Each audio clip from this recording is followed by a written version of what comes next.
તો અમે જે જગ્યાએ જઈ રહ્યા છીએ તે આ લાપાળિયા ગામ છે અને કહેવામાં આવે છે કે આ જગ્યા છે પાંડવોએ ભગવાનની સ્થાપના કરેલી છે। તો એવા ભગવાન દર્શને અમે આવ્યા છીએ। શ્રાવણ મહિનાનો આજે સોમવાર છે। તો આ છે ભગવાનનું મંદિર જે ખૂબ જ પ્રાચીન છે। પાંડવો અજ્ઞાતવાસ દરમિયાન આ જગ્યાએ ભગવાનની સ્થાપના કરેલી છે એવી માન્યતા છે। એટલે જ વારમાં દીવાધૂપ થઈ ગયા છે અને ઋતુભાઈ જળ અભિષેકની તૈયારી કરી રહ્યા છે। તો ઋતુભાઈ દ્વારા મહાદેવને જળ અભિષેક દ્વારા સ્નાન કરાવી રહ્યા છે ઋતુભાઈ, અને પછી બિલપત્ર ચડાવ્યા છે। વારાફરતી બિલીપત્ર ચડાવીને એક પછી એક બિલીપત્ર ચડાવ્યા ઋતુભાઈ અને પ્રણામ કર્યા।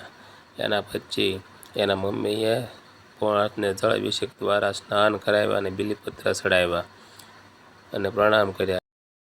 પછી જળ અભિષેક કરાવવાનો વારો માર આવ્યો। આ લીધો લોટો અને પછી ભોળાનાથની લિંગ ઉપર ધીમે ધીમે જળ અભિષેક દ્વારા ભોળાનાથને સ્નાન કરાવ્યું અને એક પછી એક બિલીપત્ર ચડાવ્યા ભોળાનાથને। આપ જોઈ રહ્યા છો કે બિલીપત્ર ઊંધા મેકવાના હોય છે અને બિલીપત્ર ચડાવી ભોળાનાથને પ્રણામ કર્યા। તો તમને અમારો વિડીયો ગમ્યો હોય તો લાઈક, શેર અને સબસ્ક્રાઈબ કરજો। પછી એટલી જ વારમાં આ બિલીપત્રને પણ પાણી પાયું। તો મળીએ નેક્સ્ટ વિડીયોમાં। આય મોગલ બધાય સબસ્ક્રાઈબ મિત્રોને સાજા નરવા રાખે એવી આય મોગલને પ્રાર્થના।